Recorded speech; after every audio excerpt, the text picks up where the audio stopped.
നമസ്കാരം. തമിഴ്നാട്ടിലെ വാൽപ്പാറയിൽ പുലി പിടിച്ച 4.5 വയസ്സുകാരിയുടെ മൃതദേഹം കണ്ടെത്തി. സമീപത്തെ തേയിലത്തോട്ടത്തിൽ നിന്നാണ് മൃതദേഹം കണ്ടെത്തിയത്. കുഞ്ഞിന്റെ മൃതദേഹം പകുതി ഭക്ഷിച്ച നിലയിലാണ്. ലയത്തിൽ നിന്ന് 300 മീറ്റർ അകലെ കാട്ടിലാണ് മൃതദേഹം കണ്ടെത്തിയത്.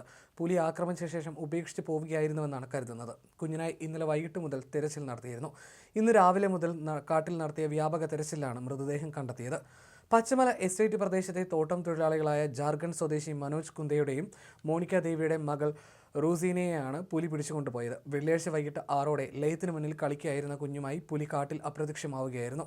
മാതാവ് മോണിക്ക അടുത്ത് നിൽക്കുമ്പോഴായിരുന്നു ഈ ഞെട്ടിപ്പിക്കുന്ന സംഭവം. സമീപത്ത് തേയില നുള്ളിയിരുന്ന തൊഴിലാളികൾ ബഹളം വെച്ചെങ്കിലും പുലി കുട്ടിയുമായി തോട്ടത്തിലേക്ക് മറഞ്ഞു.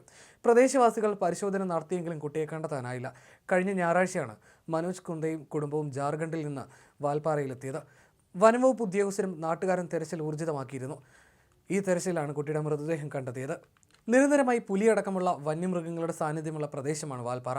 അതേസമയം കുടുംബത്തിന് തമിഴ്നാട് സർക്കാർ 10 ലക്ഷം രൂപ സാമ്പത്തിക സഹായം പ്രഖ്യാപിച്ചിട്ടുണ്ട്. നിരന്തരമായി പുലിയടക്കമുള്ള വന്യമൃഗങ്ങളുടെ സാന്നിധ്യമുള്ള പ്രദേശമാണ് വാൽപ്പാറ. കഴിഞ്ഞ വർഷം ഒക്ടോബറിൽ വാൽപ്പാറയിൽ പുള്ളിപ്പുലി 6 വയസ്സുകാരെ ആക്രമിച്ചു കൊന്നിരുന്നു.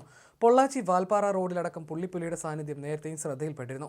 രാത്രിയിൽ റോഡരികിൽ വിശ്രമിക്കുന്ന പുലിയുടെ ദൃശ്യങ്ങൾ ചില യാത്രക്കാർ അന്ന് പകർത്തുകയും ചെയ്തിരുന്നു. ഇരുചക്ര വാഹനത്തിൽ പോകുന്നവർക്ക് ജീവന് ഭീഷണിയാകുന്ന തരത്തിലാണ് വന്യജീവികൾ ജനവാസ മേഖലയിൽ കണ്ടെത്തിയിരിക്കുന്നത്. പുലിയെ കൂടാതെ കാട്ടാനയും കരടിയുമെല്ലാം വാൽപ്പാറയിലെ ജനവാസ മേഖലയിലേക്ക് എത്താറുണ്ട്.